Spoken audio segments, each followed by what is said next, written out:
हाँ जी, अस्सलाम वालेकुम। मैं उम्मीद करना तुसीं ठीक होवोगे।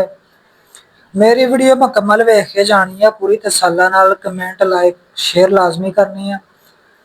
तुसीं कुत्तियां तरह लड़ना है ਜਾਂ ਮੁਲਕ ਨੂੰ ਸਵਾਰਨਾ ਹੈ, ਮੈਨੂੰ ਇਸ ਗੱਲ ਦਾ ਜਵਾਬ ਦਿਆ ਜੇ ਪਹਿਲੋਂ।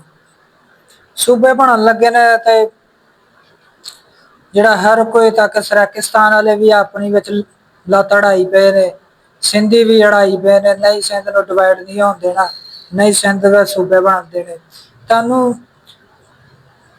ਤੁਸੀਂ ਇਸ ਕੰਮ 'ਚ ਲੱਤ ਅੜਾ ਰਹੇ ਹੋ, ਤੁਸੀਂ ਉਸ ਗੱਲ ਕਾਰੋਬਾਰ ਵਾਲੇ ਪਾਸੇ ਨਹੀਂ ਜਾਂਦੇ।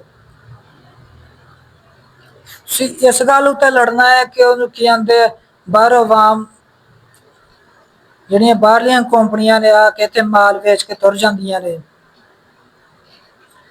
ਤੇ ਤੁਹਾਡੇ ਕੋਲ ਆਪਣਾ ਮਾਲ ਬਣਦਾ ਨਹੀਂ ਪਿਆ। ਤੁਸੀਂ ਆਪ ਬਣਾ ਕੇ ਮਾਲ ਵੇਚੋ ਖਾਂ, ਉਹ ਨਹੀਂ ਸਹੀ। ਤਾਂ ਕਿ ਬਾਹਰੋਂ ਤੁਸੀਂ ਮਾਲ ਲੈ ਕੇ ਆਉਂਦੇ ਹੋ, ਫਿਰ ਵੇਚਦੇ ਹੋ ਇੱਥੇ। ਆਪਣਾ ਇੱਥੇ ਖੁਦ ਬਣਾ ਕੇ ਤੇ ਖੁਦ ਵੇਚੋ।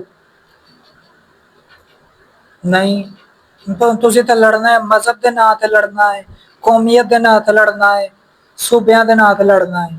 ਇਹ ਗੱਲ ਗਲਤ ਆ। ਸੂਬੇ ਬਣਦੇ ਨੇ, ਬਣਦੇ ਹੋ, ਠੀਕ ਹੈ। ਬਸ ਤੁਸੀਂ ਇਸੇ ਵਿੱਚ ਹੀ ਖੁਸ਼ ਲੱਗੇ ਪਏ ਹੋ ਜੀ, ਸੂਬੇ ਨਹੀਂ ਬਣਨੇ ਚਾਹੀਦੇ। ਕਿ ਤੁਸੀਂ ਅਮਰੀਕਾ ਵਾਸਤੇ ਰਹਿਣਾ ਹੈ ਤਾਂ ਕਿ ਮੰਡੀ ਰਹਿਣਾ ਉਹਨਾਂ ਦੇ, ਜਾਂ ਚਾਈਨਾ ਦੀ ਮੰਡੀ ਬਣ ਕੇ ਰਹਿਣਾ ਹੈ। ਤੁਸੀਂ ਆਪ ਖੁਦ ਕਿਉਂ ਨਹੀਂ ਤੁਸੀਂ ਤਾਂ ਕਿ ਕਾਰੋਬਾਰ ਕਰਦੇ? ਕੌਮੀਅਤ ਦੇ ਨਾਂ ਤੇ ਵੰਡੇ ਪਏ ਹੋ, ਦੀਨ ਦੇ ਨਾਂ ਤੇ ਵੰਡੇ ਪਏ ਹੋ, ਦੂਸਰਾ ਸਬਈਅਤ ਦੇ ਨਾਂ ਤੇ ਵੰਡੇ ਪਏ ਹੋ, ਇਸ ਤਰ੍ਹਾਂ ਨਾਲ ਜ਼ਾਤਾਂ ਤੇ ਵੀ ਵੰਡੇ ਪਏ ਹੋ। ਥੋੜਾ ਜਿਹਾ ਧਿਆਨ ਕਰੋ, ਤਿਆਗ ਕਰੋ, ਤਾਂ ਕਿ ਸੋਚੋ, ਤਾਂ ਕਿ ਅਸੀਂ ਆਪਣੀ ਕੌਮੀ ਨੂੰ ਵੀ ਉੱਤੇ ਲੈ ਕੇ ਜਾਣਾ ਹੈ, ਖੁਦ ਕਾਰੋਬਾਰ ਕਰੀਏ ਤੇ ਬਾਕੀ ਸਾਨੂੰ ਤਰੱਕੀ ਮਿਲੇਗੀ, ਗਰੀਬ ਬੰਦੇ ਨੂੰ ਕਾਰੋਬਾਰ ਮਿਲੇਗਾ, ਤਾਂ ਕਿ ਹਰ ਕਿਸੇ ਦਾ ਚੁੱਲ੍ਹਾ ਚੱਲੇਗਾ।